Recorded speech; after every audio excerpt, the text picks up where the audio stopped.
هي وصلت الحرق كمان. امال ايه؟ خايفه بعد العفريت ما يخرج من جدتها يتجنن في عقله ويرجع لها تاني. ايوه طبعا، واحنا في زمن الفاتش ده ممكن جدا العفاريت ما بقاش ليها كلمه. الظاهر الصين نزلت عفاريت كمان. ايدك بقى. حبيبي.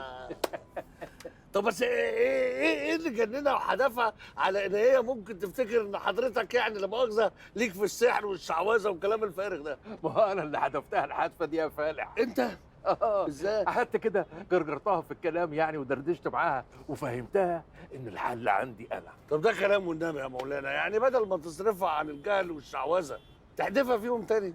الجهل نعمه يا عبد الله في الحاله المقندله اللي احنا فيها دي. انا فهمتها كده بالمحسوس ان البت مسحوره ومش هتسيب الواد ابدا.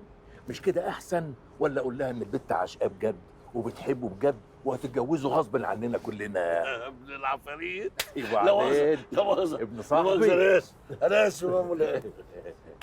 اصل ده شغل عفاريت بصراحه.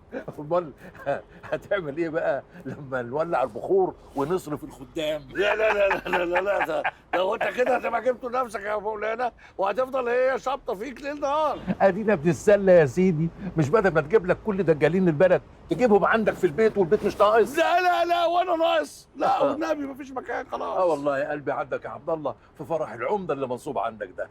يا سيدي ان شاء الله هتتساوى وهتسلك، هنساع بعض، هتمشي. هتمشي ازاي بس والناس دي كلها عندك؟ امك واختك وعيالك ومراتك والبت توحيده. اوعى تقول لي ان اختك قاعده عند ليزا، ده وضع مؤقت دلوقتي ومصيرها تصلها مع عمك وترجع البيت تاني. والله مالك عليا يمين يعني ان لولا عندي شحط طويل في البيت. ساده يا مولانا ساده، هم بس يتصالحوا يا مولانا. النومه مقدور عليها والرزق ده بيبعته سيدك، انما وكسه البت عينها بقى اعمل ايه فيها؟